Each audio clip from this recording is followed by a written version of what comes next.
ಆವಾಗ 2,000ನೋ 2,500 ಸಂಬಳ. Sir ನಂಬ್ತಿರೋ ಬಿಡ್ತಿರೋ thanks picture ಆದಮೇಲೆ ಆ ದುಡ್ಡಲ್ಲೇ 3 ತಿಂಗಳು 4 ತಿಂಗಳು ಬದುಕಿದ್ದೀವಿ. ಒಂದು 5 ಗಂಟೆ 5:30 ಆಯಿತು. ಸಾಯಿ ಅಲ್ಲಿ ಹೋಗ್ಬಿಟ್ಟು ಟೀ ಕುಡ್ಕೊಂಡು ಹೋಗ್ಬಿಡೋಣ. ಅಲ್ಲಿ ಕರೆಕ್ಟಾಗಿ ಪ್ರೇಮ್ ಅವರು ಎನ್.ಎಂ. ಸುರೇಶ್ ಅವರು ನಡ್ಕೊಂಬರ್ತಾಯಿದ್ರು. ನಡ್ಕೊಂಬಂದು ನಾವು ಟೀ ಕುಡ್ದು ಇನ್ನೇನು ಓಡೋಣ ಅಂತನ್ನಷ್ಟರಲ್ಲಿ ಇವರೆಲ್ಲ ಕೊಡ್ತಾರೆ, ಸುಮ್ಮನೆ ಎದುರುಗಡೆ ಸಿಕ್ತಾಗ ಒಂದು ಸಮಾಧಾನಕ್ಕೆ ಹಂಗೆ ಅಂದವ್ರೆ, ಸರಿ ನೋಡೋಣ ಅಂತ ಅಂದ್ಬಿಟ್ಟು ನಮ್ಮ ದಶಾವರ ಚಂದ್ರ ಗೊತ್ತಿರ್ಬೇಕು ಮ್ಯಾನೇಜರ್ ಕಾಯ್ತಾ ಇದ್ರು. ನಾನು ಇವತ್ತಿಗೂ ಆ ವೈನ ನೆನೆಸ್ಕೊಂತೀನಿ.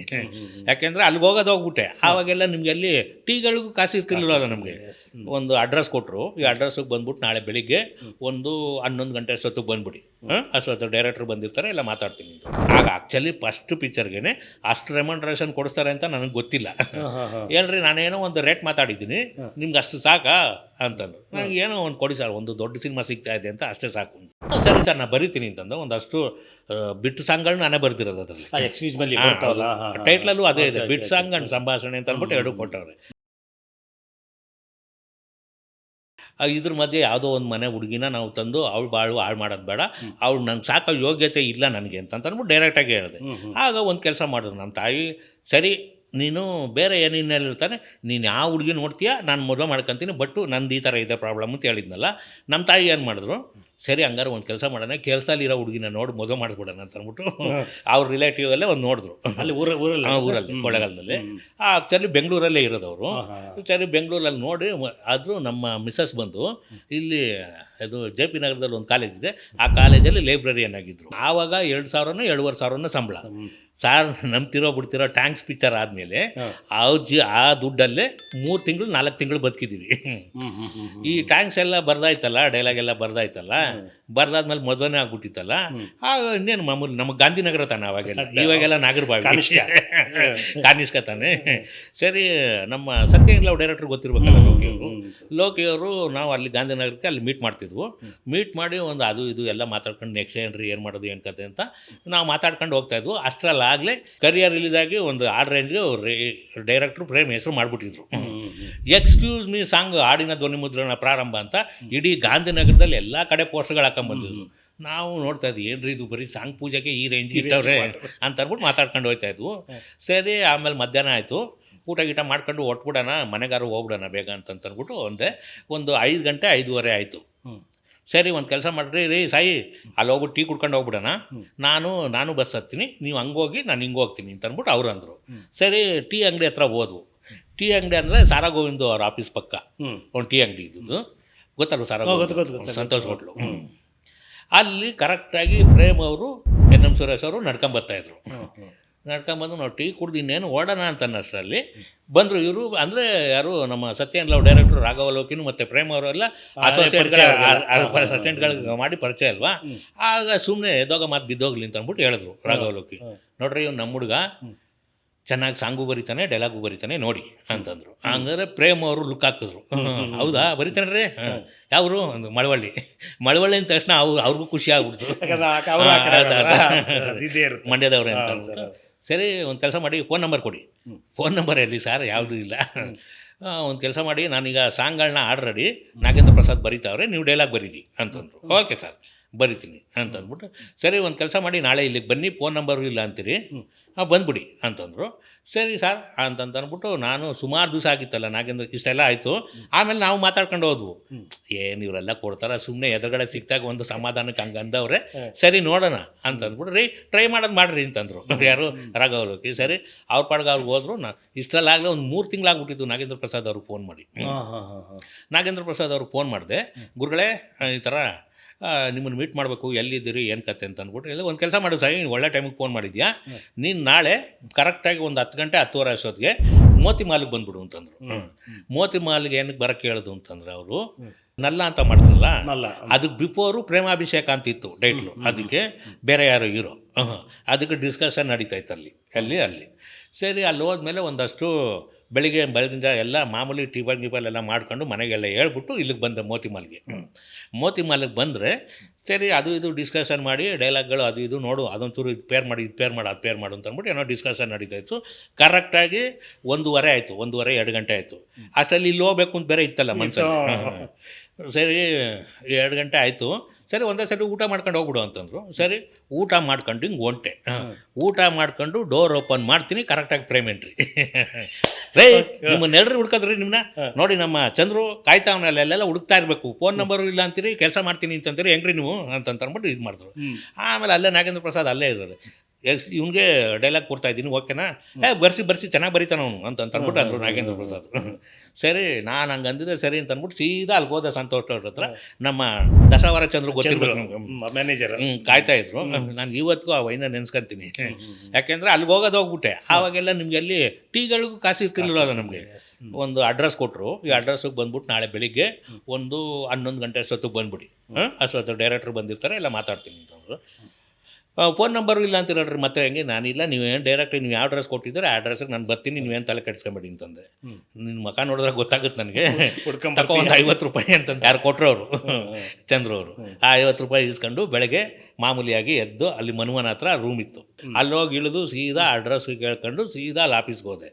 ಆಫೀಸ್ಗೆ ಹೋದರೆ ಕರೆಕ್ಟಾಗಿ ನಮ್ಮ ಗುಬ್ಬಿ ಡೈರೆಕ್ಟ್ರ್ ವಿಜಿ ಕೋ ಡೈರೆಕ್ಟ್ರ್ ಅವ್ರಿಗೆ ಅಲ್ಲಿದ್ದರು. ಆಮೇಲೆ ಅವ್ರಿಗೆ ಏನು ಅಂತಂದರೆ, ಸರಿ ಕತೆ ಹೇಳ್ತೀರಾ ಸರ್ ಅಂತ ನಾನು ಅಂದರೆ ಅವ್ರದ್ದೊಂದು ರೂಲ್ಸ್ ಇತ್ತು, ಯಾರ್ದು ಪ್ರೇಮ್ ಅವ್ರದ್ದು ಯಾರಿಗೂ ಕತೆ ಹೇಳಲ್ಲ. ಆಮೇಲೆ ಅಲ್ಲ ಸರ್ ಡೈಲಾಗ್ ರೈಟ್ರ್ ಕತೆ ಹೇಳಿಲ್ಲ ಅಂದರೆ ಹೆಂಗೆ ಅಂತ ಅಂದ್ಬಿಟ್ಟು ನಾನು ಇದು ಮಾಡ್ಕೊಂಡೆ. ಸರಿ ಇವರು ಏನು ಮಾಡಿದ್ರು, ಗುಬ್ಬಿ ವಿಜಯ್ ಫೋನ್ ಮಾಡಿಬಿಟ್ಟು, ಸಾರ್ ಅವರು ಕತೆ ಕೇಳ್ತಾವ್ರೆ, ಹೆಂಗೆ ಸರ್ ಹೇಳೋದಾಗ, ಹೇಳ್ರಿ ನಾನೇ ಕರೆಸಿರೋದು ಹೇಳ್ರಿ ಅಂತ ಅಂದ್ಬಿಟ್ಟು ಅಂದರು. ಅಂದರೆ ಅವರು ಇಷ್ಟರಲ್ಲಾಗಲೇ ಏನಾಗಿತ್ತು ಅಂತಂದರೆ, ನಾಗೇಂದ್ರ ಪ್ರಸಾದ್ ಸಾಂಗ್ಗಳೆಲ್ಲ ಬರೆದ್ಬಿಟ್ಟವ್ರೆ, ಅದು ಟ್ರ್ಯಾಕ್ ರೆಕಾರ್ಡ್ ಮಾಡ್ಕಿಟ್ಕೊಂಡವ್ರೆ. ಆಮೇಲೆ ಕತೆ ಹೇಳ್ತಾ ನೋಡಿ ಈ ಜಾಗದಲ್ಲಿ ಈ ಸಾಂಗ್ ಬರುತ್ತೆ, ಈ ಜಾಗದಲ್ಲಿ ಈ ಸಾಂಗ್ ಬರುತ್ತೆ, ಸಾಂಗ್ ಸಮೇತ ಕತೆ ಹೇಳ್ತಾ ಇದ್ರು. ಸೀದಾ ಹೆಂಗಿತ್ತು ಅಂದರೆ ಕತೆ ಒಳ್ಳೆ ಲಡ್ಡು ಇದ್ದಂಗಿತ್ತು. ಪ್ರೀತಿಗೆ ಜನ್ಮ ನೀಡಿದ ಬ್ರಹ್ಮ ಸರ್ ನನಗೆ ಚಾಲೆಂಜ್ ಆಗಿದೆ, ಇದನ್ನ ಬರಿತೀನಿ ಸರ್ ಅಂತಂದೆ.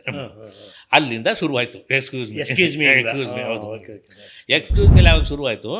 ಆಮೇಲೆ ಎಲ್ಲ ಸಿನಿಮಾ ಎಲ್ಲ ರಿಲೀಸ್ ಇದಾಯಿತು, ಶೂಟಿಂಗು ಆಯಿತು, ಮುಗೀತು, ಎಲ್ಲ ಮುಗಿದ್ಮೇಲೆ ಆಗ ಆ್ಯಕ್ಚುಲಿ ಫಸ್ಟ್ ಪಿಕ್ಚರ್ಗೆ ಅಷ್ಟು ರೆಮಂಡ್ರೇಷನ್ ಕೊಡಿಸ್ತಾರೆ ಅಂತ ನನಗೆ ಗೊತ್ತಿಲ್ಲ. ಹೇಳ್ರಿ ನಾನೇನೋ ಒಂದು ರೇಟ್ ಮಾತಾಡಿದ್ದೀನಿ, ನಿಮ್ಗೆ ಅಷ್ಟು ಸಾಕಾ ಅಂತಂದು. ನನಗೆ ಏನೋ ಒಂದು ಕೊಡಿ ಸರ್, ಒಂದು ದೊಡ್ಡ ಸಿನಿಮಾ ಸಿಗ್ತಾ ಇದೆ ಅಂತ, ಅಷ್ಟೇ ಸಾಕು ಅಂತ. ಆಗ ಅವರು ಡೈಲಿ 50 ರೂಪಾಯಿ ಏನೋ ಕನ್ವಿನ್ಸು, ಒಂದಷ್ಟು ಏನೋ ಪೇಮೆಂಟ್ ಮಾತಾಡಿದ್ರು. ಆಮೇಲೆ ಆ ಪಿಕ್ಚರ್ಗೆ ಆನಂದ್ ಸಿಂಗ್ ಅಂತ ಮ್ಯಾನೇಜರು, ಅವರು ಕಲರ್ಸಲ್ಲೆಲ್ಲ ನೋಡಿದ್ರು ನನ್ನ. 50 ರೂಪಾಯಿ ಕೊಡ್ತಿದ್ರೆ ಏನ್ರಿ ಒಬ್ಬ ರೇಟ್ರಿಗೆ 50 ರೂಪಾಯಿ ಎಲ್ಲ 100 ರೂಪಾಯಿ ಕೊಡ್ರಿ ಅವ್ರಿಗೆ ಅಂತಂದರು. ಅಲ್ಲಿಂದ 100 ರೂಪಾಯಿ. ನಾನೇನು ಮಾಡ್ತಿದ್ದೆ, ವಿಜಯನಗರದಿಂದ ಅಲ್ಲಿಗೆ ಹೋಗ್ಬೇಕಾದ್ರೆ BMTC ಬಸ್ ಪಾಸ್ ಮಾಡಿಸ್ಕೊಂಬಿಟ್ರೆ ನನಗೆ ದುಡ್ಡು ಮಿಕ್ಕುತ್ತೆ ಅಂತ ಬಸ್ ಪಾಸ್ ಮಾಡಿಸ್ಕೊಂಬಿಡೋದು. ಅಲ್ಲಿಂದ JP ನಗರದಿಂದ ಇಲ್ಲಿಗೆ ಬರೋದು, ಇಲ್ಲಿಂದ ಅಲ್ಲಿಗೆ ಹೋಗೋದು. ಈ ಥರ ಆ 100 ರೂಪಾಯಲ್ಲಿ ಮಿಕ್ಸಿ ಅದರಲ್ಲೂ ಜೀವನ ಮಾಡಿದ್ವಿ, ಬರೀ ಕನ್ವಿನ್ಸಲ್ಲೇ ಜೀವನ ಮಾಡಿದ್ದೀವಿ ಆಗ. ಅದಾದಮೇಲೆ ಎಕ್ಸ್ಕ್ಯೂಸ್ ಮೀ ಇಟ್ಟಾಯಿತು, ಒಂದು ಲೆವೆಲ್ಗೆ ಹೆಸರು ಬಂತು. ಮಧ್ಯದಲ್ಲಿ ಇವರು ಕೂಡ ಈಗ ನಾಗೇಂದ್ರ ಪ್ರಸಾದ್ ಸಾಂಗ್ಗಳು ಬರಿತಾ ಇರೋದ್ರಿಂದ ನೀನು ಸಾಂಗ್ ಬರಿತೀಯಾ, ಏನು ಮಾಡೋಣ ಅಂತಂದರೆ ಇಡೀ ಸಿನಿಮಾ ನೋಡೋಣ, ಎಲ್ಲೆಲ್ಲಿ ಬೇಕೋ ಅಲ್ಲಲ್ಲಿ ಬಿಟ್ಟು ಸಾಂಗ್ಗಳನ್ನ ಹಾಕ್ಕೊಂಡು ಹೋಗೋಣ ಅಂತ. ಸರಿ ಸರ್ ನಾನು ಬರಿತೀನಿ ಅಂತಂದ. ಒಂದಷ್ಟು ಬಿಟ್ಟು ಸಾಂಗ್ಗಳನ್ನ ನಾನೇ ಬರ್ದಿರೋದು ಅದರಲ್ಲಿ. ಟೈಟ್ಲಲ್ಲೂ ಅದೇ ಇದೆ, ಬಿಟ್ಟು ಸಾಂಗ್ ಅಂಡ್ ಸಂಭಾಷಣೆ ಅಂತ ಅಂದ್ಬಿಟ್ಟು 2 ಕೊಟ್ಟವ್ರೆ. ತುಂಬ ಖುಷಿ ಆಯಿತು. ಅಲ್ಲಿಂದ ಈಗ ನಡ್ಕೊಂಡು ಹೋಯ್ತು. ಎಕ್ಸ್ಕ್ಯೂಸ್ ಮೀ ಇಟ್ಟಾಯಿತು. ಎಕ್ಸ್ಕ್ಯೂಸ್ ಮೀ ಇಟ್ಟಾದಮೇಲೆ ಏನು ನೆಕ್ಸ್ಟ್ ಏನು ಮಾಡೋದು ಅಂತ ಅಂದ್ಬಿಟ್ಟು ಅಂದರೆ ಯೋಚನೆ ಮಾಡ್ತಿರ್ಬೇಕಾದ್ರೆ, ಸರಿ ಆನಂದ್ ಸೋಗ್ಲಾದಂಥ ಪ್ರೊಡ್ಯೂಸರ್ ಒಬ್ಬರು, ಇವ್ರಿಗೆ ಬಿಫೋರ್ ಕರಿಯೋ ಟೈಮಲ್ಲೇ ಅಡ್ವಾನ್ಸ್ ಕೊಟ್ಟಿದ್ರು. ಯಾರು? ಆನಂದ್ ಸೋಗ್ಲದ್ದು. ಯಾರಿಗೆ? ನಮ್ಮ ಪ್ರೇಮ್ ಅವ್ರಿಗೆ ಒಂದು ಸಿನಿಮಾ ಮಾಡಬೇಕು ಅಂತ. ಆವಾಗ ಎಕ್ಸ್ಕ್ಯೂಸ್ ಮೀ ಆದಮೇಲೆ ಸರಿ ಒಂದು ಕೆಲಸ ಮಾಡೋಣ, ರವಿಚಂದ್ರನ್ ಸಾತಮ್ಮನಿಗೆ ಪಿಕ್ಚರ್ ಮಾಡೋಣ ಅಂತ ಅಂದ್ಬಿಟ್ಟು ಆಗ್ತಾನೆ. ಇದು ಆಮ್ ಪ್ರೇಮಾಸ್ಮಿ ಇನ್ನೂ ಮುಗಿದಿರಲಿಲ್ಲ, ಶೂಟಿಂಗು ಮುಗಿದಿರಲಿಲ್ಲ, ರಿಲೀಸ್ ಟೈಮ್ ಹತ್ತತ್ರ. ಸರಿ ಅವ್ರಿಗೆಲ್ಲ ಹೋಗಿ ಕತೆ ಎಲ್ಲ ಹೇಳಿ ಕತೆ ಎಲ್ಲ ಮಾಡಿದ್ವು. ಆವಾಗ ಟೈಟ್ಲು ಏನೂ ಅಂದ್ಕೊಂಡಿರಲಿಲ್ಲ. ಆವಾಗ ನನಗೊಂದು ಐಡಿಯಾ ಬಂತು. ಏನು ಐಡಿಯಾ ಬಂತು ಅಂತಂದರೆ, ಅಣ್ಣ ಕಿಂದ್ರ ಜೋಗಿ ತಮ್ಮ ಜೋಗಿ ಆದರೆ ಹೆಂಗಿರುತ್ತೆ ಅಂತ. ಅಣ್ಣ ಕಿಂದ್ರ ಜೋಗಿ ತಮ್ಮ ಜೋಗಿ ಅಂತ ಅಂದ್ಬಿಟ್ಟು ಅನ್ಕೊಂಡಿದ್ದು. ಸರಿ ಇವರು ಟೈಟಲ್ ಚೆನ್ನಾಗಿದೆ ಅಂತ ಅಂದ್ಬಿಟ್ಟು ಅನ್ಕೊಂಡ್ರು. ಯಾರು? ಪ್ರೇಮ್ ಸರ್ ಎಲ್ಲ ರಿಜಿಸ್ಟ್ರು ಮಾಡಿಸ್ಬಿಟ್ರು. ಆಮೇಲೆ ಜೋಗಿ ಟೈಟಲ್ ಚೆನ್ನಾಗಿದೆ, ಆದರೆ ಬಾಲಾಜಿ ಅವ್ರಿಗೆ ಅಲ್ಲ, ಈ ಕತೆಗೂ ಸೂಟ್ ಆಗ್ತಿಲ್ಲ, ಈಗ ಮಾಡ್ಕೊಂಡಿರೋ ಕತೆಗೂ ಸೂಟ್ ಆಗ್ತಿಲ್ಲ, ಬೇರೆ ಯಾರಿಗಾರು ಇಟ್ಕೊಂಡಿರೋಣ ಇದು ಅಂತ ಅಂದ್ಬಿಟ್ಟು ಹಂಗೆ ಇಟ್ಕೊಂಡಿದ್ರು. ಸರಿ ಆಮೇಲೆ ಅದೇನಾಯ್ತು ಅಂದರೆ ಸಬ್ಜೆಕ್ಟ್ ಹೆವಿ ಸಬ್ಜೆಕ್ಟ್ ಅದು. ಆಮೇಲೆ ತುಂಟ ಅಂತ ಹೆಸರಿಟ್ಟು, ಅದಕ್ಕೆ ತುಂಟ ಅಂತ ಹೆಸರಿಟ್ಟು ಆಮೇಲೆ ಓಂ ಪ್ರಕಾಶ್ ಅವ್ರು ಮಾಡಿದ್ರು ಬಿಡಿ. ಅದು ಸಬ್ಜೆಕ್ಟ್ ಬೇರೆನಾ? ಸಬ್ಜೆಕ್ಟ್ ಯಾವುದು? ಸಬ್ಜೆಕ್ಟ್ ಸಬ್ಜೆಕ್ಟ್ ಬೇರೆ. ಸರಿ ಈ ಸಬ್ಜೆಕ್ಟ್ಗೆ ತುಂಟ ನೀವು ಮಾಡಲಿಲ್ಲ, ಸಿನಿಮಾನ ಮಾಡಲಿಲ್ಲ, ನೀವು ಮಾಡಲಿಲ್ಲ. ಸರಿ ತುಂಟಾಗೆ ಎಲ್ಲ ಏನು ಮಾಡಿದ್ವು, ಆವಾಗ ಇನ್ವಿಟೇಷನ್ ಥರ ಒಂದು ಮಾಡಿದ್ವು. ಏನು ಅಂತಂದರೆ, ಈಗ ಪ್ರಜಾವಾಣಿ, ಕನ್ನಡಪ್ರಭ, ಡೆಕ್ಕನ್ ಹೆರಾಲ್ಡ್ ಇರುತ್ತಲ್ಲ, ಆ ಜಾಗದಲ್ಲಿ ತುಂಟ ಕೆಳಗಡೆ ನಮ್ಮ ಟೆಕ್ನಿಷಿಯನ್ಸ್ ಎಲ್ಲ ನ್ಯೂಸ್ಗಳು ಈ ಥರ ಮಾಡಿ ಒಂದು ಇನ್ವಿಟೇಷನ್ನು ಮಾಡಿ ರೆಡಿನೂ ಮಾಡಿದ್ವು. ಆಮೇಲೆ ಕೊನೆಯಲ್ಲಿ ಏನಾಯ್ತೋ ಗೊತ್ತಿಲ್ಲ, ಪ್ರೊಡ್ಯೂಸರ್ಗೂ ಮತ್ತು ಇವ್ರಿಗೂ ಅದನ್ನು ಸಿನಿಮಾ ಆ ಒಳಗಡೆ ಅದೇನು ನಡೀತೋ ಗೊತ್ತಿಲ್ಲ, ಸಿನಿಮಾ ಒಟ್ಟಿನಲ್ಲಿ ನಿಂತೋಯ್ತು ಅಂತ ಅಂದ್ಬಿಟ್ಟು ಇದಾಯ್ತು ಅಷ್ಟೇ. ಅದಾದಮೇಲೆ ಹೆಂಗಿದ್ರು ಏನೋ ಇದಕ್ಕೆ ನಿಂತೋಯ್ತಲ್ಲ, ನಮ್ಗೆ ಏನು ಅಂತಂದರೆ ಏನು ಸುಮ್ಮನಾಗ್ಬಿಟ್ವು ನಾವು. ಆಮೇಲೆ ನೆಕ್ಸ್ಟ್ ಏನು ಮಾಡೋಣ ಅಂತ ಯೋಚನೆ ಮಾಡ್ತಿರ್ಬೇಕಾದ್ರೆ ಈ ರಾಮ್ ಪ್ರಸಾದ್ ಅವರು ಅಂದರೆ ಕರಿಯ ಎಕ್ಸ್ಕ್ಯೂಸ್ ಮೀ ಎಲ್ಲ ಸಾಂಗ್ಗಳೆಲ್ಲ ಅವ್ರದ್ದೇ ತಾನೆ, ಅಶ್ವಿನಿ ಹಾಡೋದು. ಸರಿ ಬಾಸ್ ಹೆಂಗಿದ್ರು ಸಿನಿಮಾ ನಿಂತೋಯ್ತಲ್ಲ, ಅಂದರೆ ನಿಂತೋಗಿದೆ ಅಂತ ಅನ್ನೋಕ್ಕಿಂತ ನಮ್ಗೊಂದು ಸಿನಿಮಾ ಮಾಡಿಕೊಟ್ಬಿಡಿ ಬಾಸ್ ಅಂತಂದ್ರು. ಯಾರಿಗೆ ಮಾಡೋಣ ಏನು ಅಂತ ಅಂದ್ಬಿಟ್ಟು ಯೋಚನೆ ಮಾಡ್ತಿರ್ಬೇಕಾದ್ರೆ ಶಿವಣ್ಣನಿಗೆ ಬೇಕಾದ್ರೆ ನೀವು ಓಕೆ ಅಂತಂದರೆ ನಾನು ಮಾಡ್ತೀನಿ ಅಂತ ಅಂದ್ಬಿಟ್ಟು ಅಂದರು. ಶಿವಣ್ಣನಿಗೆ ನಾನು ಕಥೆನೇ ಹೇಳ್ಬಿಟ್ಟು ಬರ್ತೀನಿ ಅಂತ ಅಂದ್ಬಿಟ್ಟು ಅಂದರು. ಇದು ಅದು ಬಾಲಾಜಿಯವ್ರು ಮಾಡಿರೋ ಕತೆ ಅಲ್ಲ ಅದು ಹಂಗೆ ಸ್ಟಾಪ್ ಆಗೋಯ್ತು, ಅದು ಸಬ್ಜೆಕ್ಟ್ ಎತ್ತಿಟ್ಬಿಟ್ಟು ಅದನ್ನ. ಇದು ಬೇರೆ ಇದು ಬೇರೆ.